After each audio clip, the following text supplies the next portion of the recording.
pengelolaan ataupun penanganan sumber daya alam ini oleh BUMN-BUMN yang ada. Karena kalau kita lihat dari BUMN sendiri hanya memberikan kontribusi ke penerimaan negara 3,1%. Terus dari sumber daya alam cuma 7,4%. Artinya kalau kita lihat di sini kan pengelolaan BUMN-BUMN yang khusus untuk menangani ini kan tidak maksimal mestinya. Nah, apa yang salah di sini, Mas Haidar Alwi? Sehingga pemerintahan Prabowo Gibran ini benar-benar sesuai harapan untuk mengembalikan perekonomian ini, terutama di sektor-sektor yang di mana BUMN-BUMN itu menjadi ujung tombak. Nah, seperti apa saat ini? Sudah efektifkah? Nah, bisa disampaikan, Mas. Kalau menurut saya sangat belum efektif ya. Ya. Ngurus pertambangan, terus BUMN masih sangat belum efektif. Karena apa? Saya kasih contoh di pertambangan, ESDM. Ya. ESDM itu, kalau kita punya tanah, tahu persis bahwa tanah kita ini di dalamnya ada emas, batu bara, nikel, atau apapun lah di dalam tambangnya.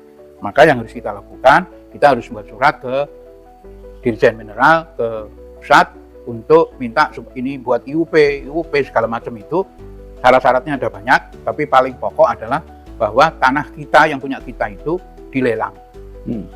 Ya, caranya dilelang. Dilelang karena pasal 33 ayat 123 itu bahwa tambang dan kekayaan air, mineral, tambang dan kekayaan alam yang terkandung di dalamnya adalah milik negara, bukan milik rakyat, milik negara, dan sebesar-besarnya dimanfaatkan untuk kemakmuran. Nah, jadi tanahnya milik yang punya tanah, tapi tambang di dalamnya punya negara. Nah, regulasi yang terjadi itu dilelang. Nah, karena dilelang, dipastikan, menurut saya, dipastikan yang menang ya orang-orang itu juga. Karena pendatang baru itu untuk modal ikut lelang itu besar banget. Dia nggak akan sanggup. Ujung-ujungnya yang menang ya itu aja. Jadi akibatnya ya terjadi sedikit monopoli lah di tambang itu. Orang-orangnya ya itu juga. Nah, kasih contoh misalnya kayak tambang emas.